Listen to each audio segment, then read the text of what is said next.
Hello बच्चों, हमारा class 12 का फर्स्ट चैप्टर ही चल रहा है, इलेक्ट्रिक चार्ज एंड फील्ड, है ना, विद्युत आवेश और क्षेत्र। इसमें बहुत सारे टॉपिक को हम कवर कर लिए हैं, आप उन वीडियो को ज़रूर देखें, है ना। आज हम देखेंगे, मुख्य रूप से चर्चा करेंगे इस वीडियो में इलेक्ट्रिक फ्लक्स, है ना, विद्युत फ्लक्स और गॉस थ्योरम। ठीक है, ये बहुत इंपॉर्टेंट है ना। इसके आगे गॉस थ्योरम का एप्लीकेशन या उसके अनुप्रयोग भी आएंगे। ठीक है, तो इसको देखने से पहले यहाँ पर थोड़ा सा हम एरिया वेक्टर पर चर्चा करेंगे, बहुत छोटी सी चर्चा। एरिया वेक्टर या सदिश, है ना, वेक्टर मतलब सदिश, एरिया मतलब क्षेत्रफल किसी सरफेस या किसी सतह का। तो ये क्या होता है, वेक्टर होता है ना। एरिया या क्षेत्रफल होता है किसी भी सतह का, वो एक सदिश राशि होती है। तो इसकी दिशा किस तरफ होगी, तो जैसे ये एक छोटा सा हम सरफेस लेते हैं, तो इस छोटे से सरफेस का ये ऐसा सरफेस है, तो इसका डायरेक्शन उस सरफेस के परपेंडिकुलर या उसके लंबवत बाहर की तरफ होता है। ठीक है, जैसे यदि हम अपने हथेली की बात करें, ये हमारा हथेली है ना। अब ये भी इसका, ये सरफेस इसका है, ये सरफेस। अब इसका डायरेक्शन देखें तो किस तरफ होगा, इसके परपेंडिकुलर ऐसे, है ना, इसके लंबवत इस प्रकार से होगा। क्लियर है। तो ये क्या हुआ, एक वेक्टर क्वांटिटी है, सदिश राशि है, कोई भी सतह या कोई भी सरफेस का एरिया। ठीक है, इसको हम मान लो एक छोटा सा एरिया हमने लिया है, डेल एस, है ना, बहुत छोटा है, तो डेल एस या डी एस से डिनोट करते हैं, दर्शाते हैं। तो इसको जब लिखेंगे तो ये डेल एस, इसके ऊपर एक वेक्टर साइन लगाकर, या डेल एस बराबर del s into n cap. ये एन कैप क्या है, यूनिट वेक्टर। आप लोग क्लास 11 में पढ़े हैं, यूनिट वेक्टर या इकाई सदिश वो है। क्लियर है। अब हम यहां पर इलेक्ट्रिक फ्लक्स की बात करेंगे। इलेक्ट्रिक फ्लक्स या विद्युत फ्लक्स। ठीक है, तो यहां पर क्या होगा, है ना, इलेक्ट्रिक फ्लक्स या विद्युत फ्लक्स क्या होगा, ये इलेक्ट्रिक लाइंस ऑफ फोर्सेस होती है ना। इलेक्ट्रिक लाइंस ऑफ फोर्स हमने देखा हुआ है, विद्युत बल रेखाएं। तो किसी सरफेस, जैसे ये एक सरफेस है ऐसा, है ना, ये एक सरफेस या सतह है। इस सतह से कितनी बल रेखाएं या कितना इलेक्ट्रिक लाइंस ऑफ फोर्स गुजरता है, और कैसे गुजरता है, परपेंडिकुलर, है ना। ये जैसे इलेक्ट्रिक लाइंस ऑफ फोर्सेस है ना, ये इलेक्ट्रिक लाइंस ऑफ फोर्स किसी सरफेस से गुजरता है, पास होता है उससे, पर कैसे पास होता है, उससे परपेंडिकुलरली, लंबवत। तो उनकी जो संख्या है उसको क्या कहते हैं, इलेक्ट्रिक फ्लक्स कहते हैं, और फाई ई से डिनोट करते हैं। ई फॉर इलेक्ट्रिक और एक फाई से मेनली डिनोट किया जाता है। तो इसका डिफिनेशन क्या देंगे, electric lines of forces passing through any surface perpendicularly। ठीक है, यह हिंदी में कैसे बोलेंगे, किसी सतह से लंबवत गुजरने वाली बल रेखाओं की संख्या, मतलब एक संख्या ही है, नंबर है। क्लियर है, फाई ई एक नंबर या एक संख्या ही है। अब मान लो इस, है ना, यहां पर इसके कितनी बल रेखाएं गुजर रही है, मान लो 1 2 3 4, तो इसका क्या हो जाएगा, इलेक्ट्रिक फ्लक्स का वैल्यू कितना हो जाएगा, 4। ठीक है, जितनी बल रेखाएं यहां से गुजरेंगी वो उनकी क्या हो जाएगी, संख्या हो जाएगी। पर बल रेखाएं कैसे गुजरनी चाहिए, उस सरफेस से परपेंडिकुलरली या लंबवत गुजरनी चाहिए। इसको फाई ई से डिनोट करते हैं। छोटे पृष्ठ के लिए डेल फाई ई से डिनोट किया जाता है। तो इसके लिए भी यहां पर हम फार्मूला देखेंगे क्या होगा। तो इसके लिए हम एक छोटा सा सरफेस या छोटा सा पृष्ठ लेकर चलते हैं, है ना। ये जैसे डेल एस, इसका डायरेक्शन यहां पर इस तरफ होगा। इलेक्ट्रिक फील्ड का डायरेक्शन मान लो ऐसे है, ये इलेक्ट्रिक फील्ड का डायरेक्शन भी ऐसा ही है, मतलब इलेक्ट्रिक फील्ड का डायरेक्शन और इसका सरफेस एरिया का डायरेक्शन, है ना, दोनों क्या है, सेम डायरेक्शन में। ठीक है, तो क्या करते हैं यहां पर, जो डेल फाई ई का वैल्यू है ना, डेल फाई ई ये होता है ना, क्या क्या इसमें है, ई डॉट डेल एस है ना, ये यहां से दिया जाता है।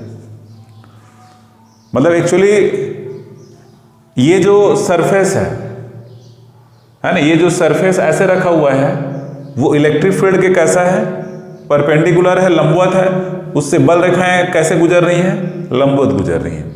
कभी कभी ऐसे होता है कि इलेक्ट्रिक फील्ड ऐसे है, हमारा सरफेस ऐसे है, इसका डायरेक्शन ऐसे है, इलेक्ट्रिक फील्ड का डायरेक्शन ऐसे है, ये डेल एस, ठीक है। मतलब ये सिंपल इसको क्या लेते हैं यहां पर, ई डेल एस, इस प्रकार से, मतलब इलेक्ट्रिक फील्ड और सरफेस एरिया का मल्टीप्लिकेशन।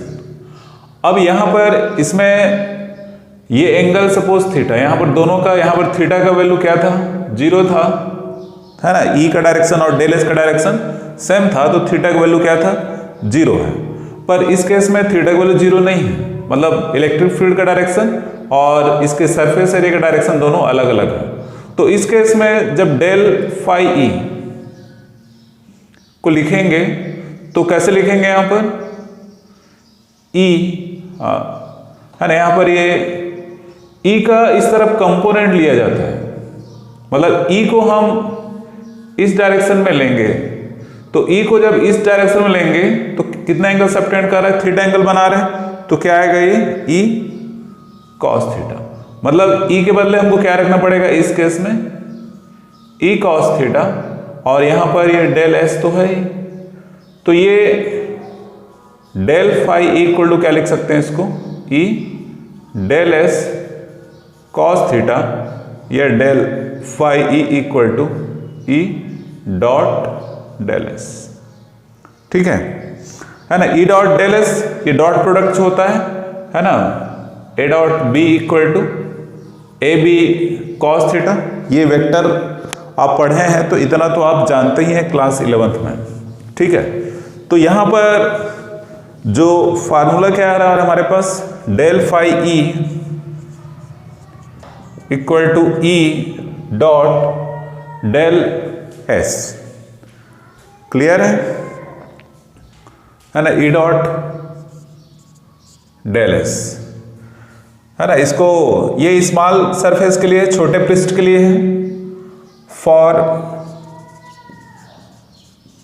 होल सरफेस, पूरे पृष्ठ के लिए क्या लिख सकते हैं, इसको केवल फाई ई लिख सकते हैं, इसको इंटीग्रेशन करके ई डॉट डेल एस ऐसा लिखता है, ठीक है।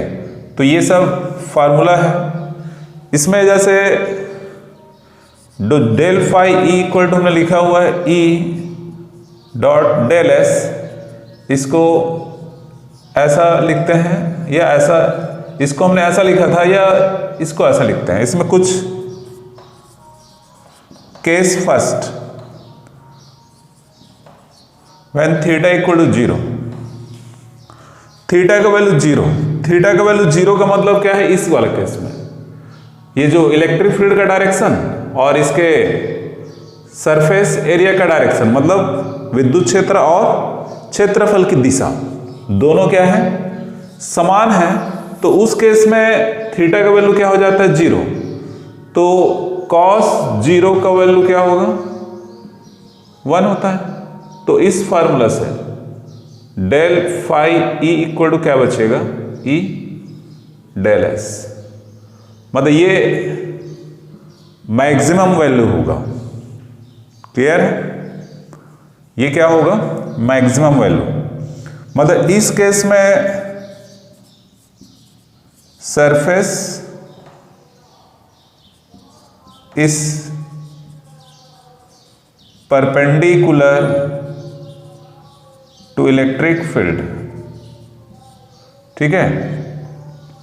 मतलब इस केस में surface is perpendicular to electric field, ये दिख रहा है यहां पर, ये पृष्ठ कैसा रखा हुआ है, सरफेस ऐसे रखा हुआ है ना, इलेक्ट्रिक फील्ड ऐसे है, ये ऐसे है, मतलब इलेक्ट्रिक लाइंस ऑफ फोर्सेस ऐसे आकर ऐसे गुजर रही है। तो इसी केस में जब ये, इसको बहुत अच्छे से समझना, जब सरफेस इलेक्ट्रिक फील्ड के लंबवत होगा, परपेंडिकुलर होगा, तब उससे सबसे ज्यादा लाइंस क्रॉस होंगी। इस कारण से उस समय इलेक्ट्रिक फ्लक्स का वैल्यू क्या होगा, मैक्सिमम होगा।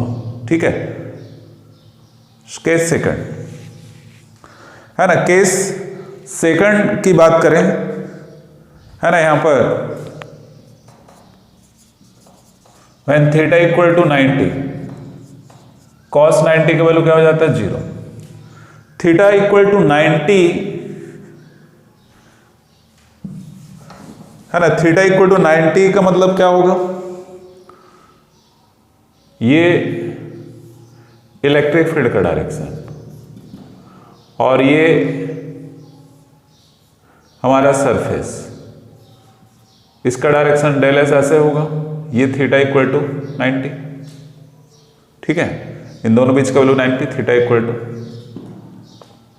मतलब इलेक्ट्रिक लाइंस ऑफ फोर्सेस तो ऐसे ही, वहां पर सरफेस ऐसे रखा हुआ है ना, तो इलेक्ट्रिक लाइंस ऐसे आएंगी, नीचे से गुजर जाएंगी, ऊपर से गुजर जाएंगी, पर इस सरफेस से कोई भी लाइन नहीं गुजरेगा। इस कारण से डेल फाई ई का वैल्यू क्या हो जाएगा, 0। मतलब इस केस में सरफेस पैरेलल होगा किसके, इलेक्ट्रिक फील्ड के, मतलब जो पृष्ठ है वो इलेक्ट्रिक फील्ड के समांतर होगा, तो उससे कोई भी बल रेखा नहीं गुजरेगी। ठीक है, एक सिंपल एग्जांपल ले सकते हैं, जैसे बारिश होती है, कैसे होती है, ऐसे है ना, बारिश कैसे होती है, ऊपर से नीचे, ऊर्ध्वाधर होता है जनरली। ठीक है, तो क्या करते हैं, एक ऐसा वलय लेते हैं, ठीक है, एक रिंग, ये बारिश हो रही है ऐसे है ना, तो ये जितने भी बारिश की बूंदें हैं, बहुत सारी बारिश, मतलब ये ऊपर से नीचे हो रहा है, इसको हमने ऐसे रख दिया है, तो यहां से जो बारिश की बूंदें आ रही हैं वो अधिक से अधिक संख्या में क्या होंगी, उस वलय से या उस रिंग से गुजरेंगी। ठीक है, अब उस रिंग को, मतलब अभी इस रिंग का जो सरफेस है वो बारिश के कैसा है, परपेंडिकुलर या लंबवत, तो वहां से बहुत सारी ड्रॉप्स या बूंदें गुजरेंगी। अब उसको मैं ऐसे कर देता हूं, रिंग को ऐसे ऐसे पकड़ लिया, ठीक है, ऐसे रख दिया। अब ऐसे रख दिया हूं तो इस केस में क्या होगा, ये बारिश तो हो रही है, पर इस रिंग से बारिश की बूंदें गुजर रही हैं क्या, बिल्कुल भी नहीं गुजरेंगी। तो उस केस में फाई का वैल्यू क्या हो जाएगा, 0, मतलब इलेक्ट्रिक फ्लक्स उस केस में क्या होगा, 0 होगा, है ना। इसके साथ साथ आप इलेक्ट्रिक फ्लक्स का यूनिट भी निकाल सकते हैं। यूनिट निकालोगे तो क्या आएगा, यहां पर इलेक्ट्रिक फ्लक्स का यूनिट क्या क्या इसमें है, ई न्यूटन पर कूलाम होता है और इनटू क्या है, मीटर स्क्वायर, तो ये न्यूटन मीटर स्क्वायर पर कूलाम, ये इसका यूनिट होगा, है ना। और आप इसका डायमेंशनल फार्मूला वगैरह भी निकाल सकते हैं। ठीक है, तो ये इलेक्ट्रिक फ्लक्स। फिर इसमें देखेंगे हम गॉस थ्योरम। अब हम देखेंगे गॉस थ्योरम। इसको साइंटिस्ट गॉस ने बताया था। उन्होंने इलेक्ट्रिक फ्लक्स और चार्ज, है ना, विद्युत फ्लक्स और आवेश के बीच रिलेशन क्या होगा, क्या संबंध होगा, इसको बताने के लिए इसको दिया था। तो इसके बारे में क्या क्या है यहां पर, ये क्लोज्ड सरफेस के लिए लागू होता है, बंद पृष्ठ, है ना। गॉस का थ्योरम क्लोज्ड सरफेस पर लागू होता है और उस सरफेस को गॉसियन सरफेस कहते हैं, है ना। जिस सरफेस पर गॉस का थ्योरम अप्लाई होता है उसको गॉसियन सरफेस, ध्यान रखना क्लोज्ड सरफेस पर अप्लाई होगा। तो अब यहां पर ध्यान रखना क्या होता है, क्लोज या ओपन क्लोज्ड सरफेस क्या होता है, 3D होता है, ये 2D होता है। क्लियर है? और समझना हो तो क्या करना, मतलब क्लोज्ड मतलब बंद। जैसे इसके सरफेस की बात करूं, ये इस व्हाइट बोर्ड के सरफेस की बात करूं तो ये ओपन सरफेस है, इसका लेंथ है, ब्रेड्थ है, इसका विड्थ यहां पर बहुत कम है। यदि हम एक आपके जो फिजिक्स की बुक है उसके एक पेज की बात करें तो उस पेज का क्या होगा, लेंथ होगा, ब्रेड्थ होगा, उसका थिकनेस बहुत कम होगा उनके कंपेयर में, तो वो क्या होगा, एक ओपन सरफेस। पूरे बुक की बात करें तो उसकी थिकनेस उनके लेंथ और ब्रेड्थ के कंपेयर में थोड़ी ठीक ठाक हो जाएगी ना भाई, तो वो क्या होगा, क्लोज्ड सरफेस, है ना। जैसे एक लीफ की बात करें, एक पत्ती की बात करें, पौधे की एक पत्ती की बात करें, क्या होगा, ओपन सरफेस होगा। उसके फल की बात करें, किसी पेड़ में लगे हुए एक फल की बात करें, वो क्या होगा, क्लोज्ड सरफेस होगा। क्लियर, समझ में आ गया? तो गॉस थ्योरम है वो क्लोज्ड सरफेस के लिए होता है। तो ये इलेक्ट्रिक फ्लक्स और इलेक्ट्रिक चार्ज में रिलेशन बताता है। तो इसका स्टेटमेंट क्या होगा,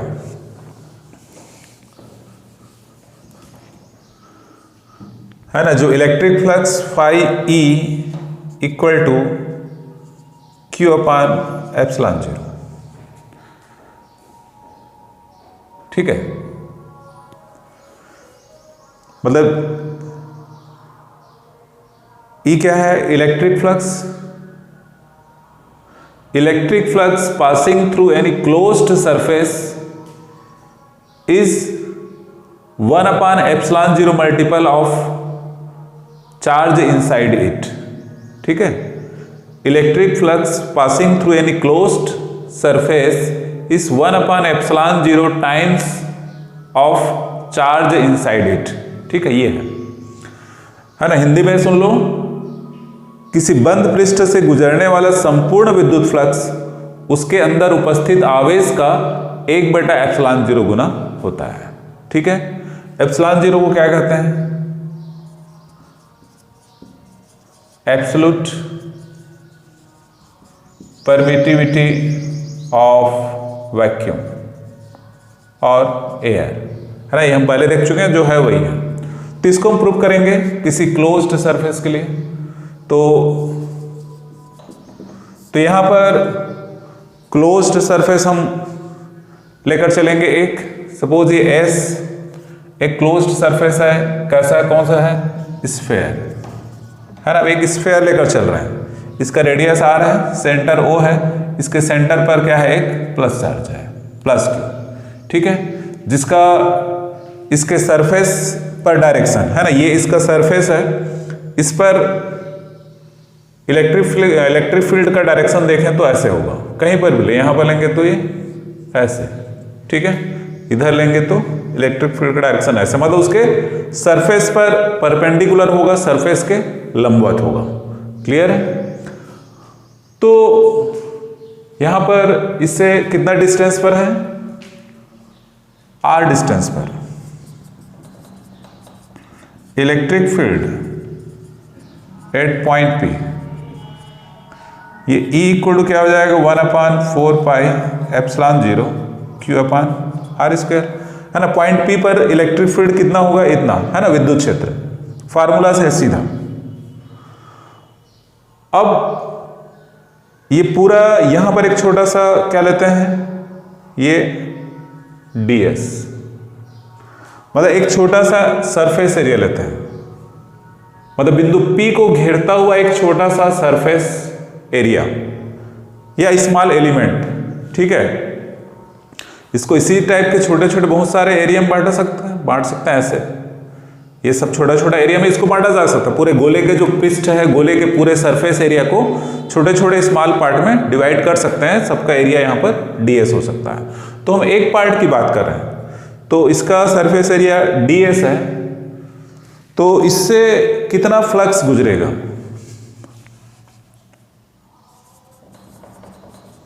electric flux passes through ds, तो ये कितना हो जाएगा, d phi E equal to E dot ds, formula से। है ना, d phi E equal to E dot d s, formula से ऐसा ही होगा, है ना। तो इसको जो डी एस का डायरेक्शन भी कैसे होगा, इधर ही होगा, ई का डायरेक्शन और डी एस का डायरेक्शन यहां पर सेम होगा, है ना। इसको और क्या लिख सकते हैं, d phi E equal to E d s cos theta. Theta का वैल्यू इसके लिए कितना है, 90 डिग्री, हाँ सॉरी, थीटा का वैल्यू कैसे है, 0। ये इलेक्ट्रिक फील्ड का डायरेक्शन और एरिया सरफेस के हमेशा परपेंडिकुलर होता है, तो इसका डायरेक्शन दोनों का इक्वल है, तो थीटा इक्वल टू क्या होगा, 0 डिग्री, और कॉस 0 का वैल्यू क्या होता है, 1। तो क्या मिलेगा यहां पर, d phi E equal to E d s. For whole sphere, मतलब उस संपूर्ण गोले के लिए निकाल रहे हैं, तो उस केस में इसको फाई ई लिखेंगे, तो ये इंटीग्रेट करेंगे, और कौन से इंटीग्रेट, सरफेस, ये हो जाएगा डी फाई ई, मतलब इसी का इंटीग्रेशन। इसको और लिख सकते हैं फाई ई इक्वल टू, इसमें वैल्यू पुट कर दो ई डी एस, साथ ही साथ ई का वैल्यू भी पुट करेंगे 1/4 pi epsilon 0 Q upon r square d s, ठीक है। अब इसमें है ना, ये ई का वैल्यू था, इसको यहां पर पुट कर दिए हैं। इसमें ये पूरा टर्म का जब इंटीग्रेशन होगा तो ये पूरा टर्म क्या हो जाएगा, कांस्टेंट हो जाएगा, है ना। ये फाई ई इक्वल टू लिखेंगे तो ये क्या होगा, 1/4 पाई एप्सिलॉन 0, साथ में क्यू अपान आर स्क्वायर, ये बाहर आ जाएगा, केवल डी एस वाले टर्म का इंटीग्रेशन होगा, है ना। डी एस एक स्मॉल पार्ट का सरफेस एरिया था, क्षेत्रफल था, अब इसका समाकलन या इंटीग्रेशन हो रहा है, मतलब संपूर्ण स्फीयर या पूरे गोले के लिए होगा। तो ये डी एस एक छोटे से भाग का एरिया था, इसका समाकलन होगा तो पूरे भाग का, ठीक है, पूरे गोले का एरिया। तो क्या होता है, स्फीयर का सरफेस एरिया फार्मूला ये हो जाएगा 4 pi r square, 4 pi r square formula होता है। ये 4 पाई और आर स्क्वायर इसके साथ कैंसिल हो जाएगा, तो फाई ई इक्वल क्या बचेगा, क्यू अपान एप्सिलॉन 0, और यही क्या है यहाँ पर, गॉस थ्योरम है। ये गॉसेस थ्योरम है, आपको इतना यहाँ पर प्रूफ करना होगा। क्लियर है, phi E equal to Q upon epsilon 0, तो ऐसे प्रूफ करते हैं। तो इसमें कुछ कंडीशन है। केस फर्स्ट, यहां पर हमने एक चार्ज लिया था, बहुत सारे चार्ज हो, है ना, Q1, Q2, Q3, ऐसा बहुत सारे चार्जेस मान लो इसके अंदर है, तो उस केस में फाई ई इक्वल क्या हो जाएगा, 1/ε0, ये Q1 plus Q2 plus Q3, ऐसे मतलब टोटल चार्ज का सम रहता है। तो इसको सिग्मा Q/ε0 ऐसा भी लेते हैं, ठीक है। और कुछ केसेस यहाँ पर गॉस थ्योरम से रिलेटेड हो सकते हैं। कैसे हो सकता है, ये जैसे फर्स्ट लिया, सेकंड मान लो, if charge is outside, charge is outside, है ना, जैसे ये एक है ना, ये एक सरफेस है, चार्ज यहां पर है, ये ऐसे, ये लाइन्स ऑफ फोर्सेस ऐसे जा रहे हैं, तो जितना लाइन यहां पर इंटर कर रहा है उतना ही लाइन यहां से क्या हो रहा है, बाहर निकल रहा है ना। तो लाइन जो इंटर करता है वो पॉजिटिव, जो बाहर निकलता है वो नेगेटिव, ऐसा। तो इस केस में टोटल फ्लक्स क्या होगा, 0, है ना। और एक एग्जांपल हो सकता है ऐसा, जैसे ये एक Q1 चार्ज इसके अंदर है, Q2 चार्ज बाहर है ना। Q1 is inside, Q2 is outside.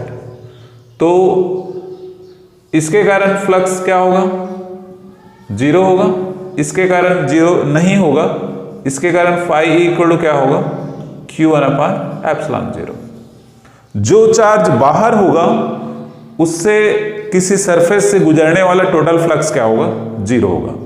तो ये गॉस थ्योरम और उसका प्रूफ वेरी इंपॉर्टेंट क्वेश्चन है। इसी पे एक छोटा सा टॉपिक और है, गॉस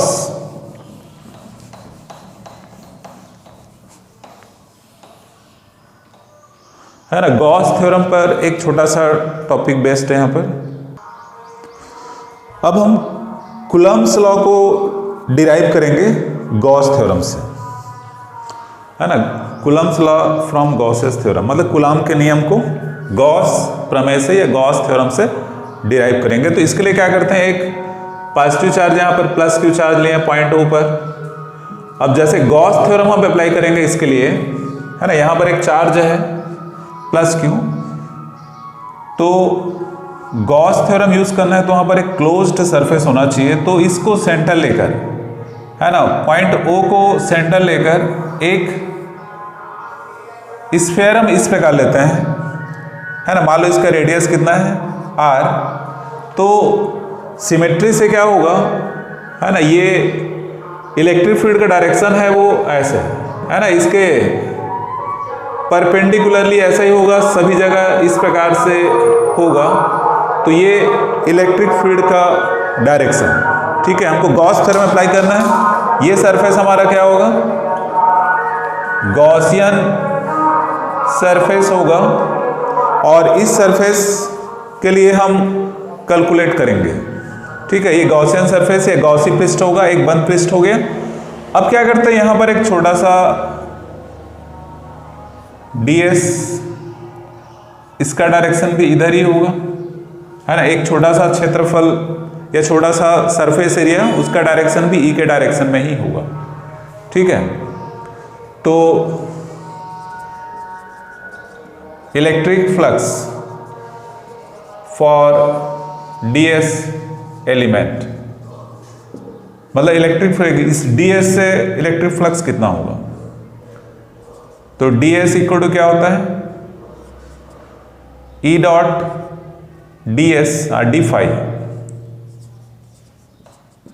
तो ये E डॉट ds होता है फॉर होल स्फीयर, संपूर्ण स्फीयर के लिए क्या होगा, इसको फाई E लिखेंगे ऐसा, E डॉट ds, इसको थोड़ा सा और लिख दो, E चाहो तो S लिख सकते हैं यहाँ पर, ds cos थीटा, थीटा का वैल्यू क्या होगा यहाँ पर, थीटा इक्वल टू 0 होगा, क्योंकि ds और E सेम डायरेक्शन में है। तो ये हो जाएगा phi E equal to integration E ds cos 0, cos 0 का वैल्यू आप लोग जानते हैं क्या होगा, 1, ठीक है। अब यहां पर जो इंटीग्रेशन होगा, E तो कांस्टेंट है, इसके होल सरफेस पर यहां पर या यहां पर जहां पर भी लें इलेक्ट्रिक फील्ड है वो उतना ही होगा, क्योंकि इसके सेंटर से या इस चार्ज से उसका डिस्टेंस कितना है, सेम है सभी जगह, ठीक है। तो E को बाहर कर देते हैं, तो ये ऐसा। अब ds एक स्मॉल पार्ट का एरिया है, इस पर इंटीग्रेशन लग गया, मतलब इस पूरे बॉडी का, पूरे होल स्फीयर का, पूरे गोले का एरिया हो जाएगा। तो ये हो जाएगा 4 पाई r स्क्वायर, क्लियर है। तो यहां पर, है ना, इसको चलो इक्वेशन फर्स्ट दे दो, फ्रॉम गॉस थ्योरम क्या होता है, electric flux equal to Q upon epsilon 0, ठीक है। तो इसका वैल्यू पुट कर दो, ठीक है। तो from first and second, from first and second दोनों ही फाई E है, तो ये आ जाएगा इसके बदले, मतलब E into 4 pi r square equal to Q upon epsilon 0। यहां से E इक्वल टू लिखेंगे तो ये 1 upon 4 pi epsilon 0 Q upon r square, ठीक है। E equal to 1 upon 4 pi epsilon 0 Q upon r square, ये इस पॉइंट पर इलेक्ट्रिक फील्ड। अब यहां पर क्या करते हैं, इस पॉइंट पर एक टेस्ट चार्ज लाते हैं,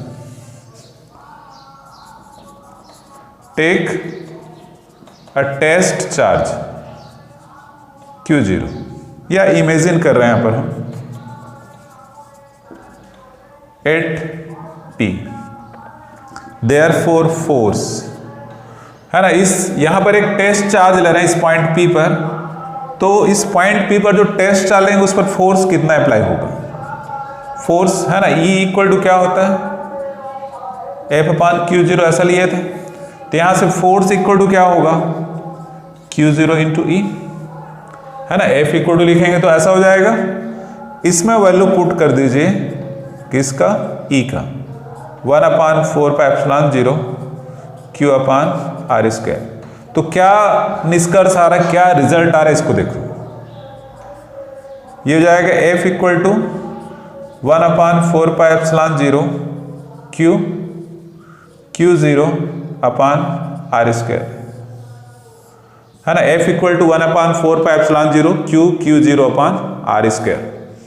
यही तो क्या है, ये कूलम्ब्स लॉ है, यही तो कूलम्ब्स लॉ है। वहां पर Q1 Q2 r² आ रहा था, यहां पर ऐसा आ रहा है, तो दो चार्ज होना चाहिए Q0, यहां पर दो चार्जेस है, दो आवेश यहां पर Q0, बाकी ये कूलम्ब्स लॉ का ही फॉर्मूला है।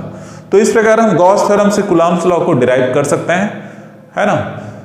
तो इस वीडियो में इतना ही, नेक्स्ट वीडियो में हम कूलम्ब के गॉस थ्योरम के पूरे एप्लीकेशन को देखेंगे, उनके लिए फार्मूला डिराइव करेंगे इलेक्ट्रिक फील्ड का। ओके।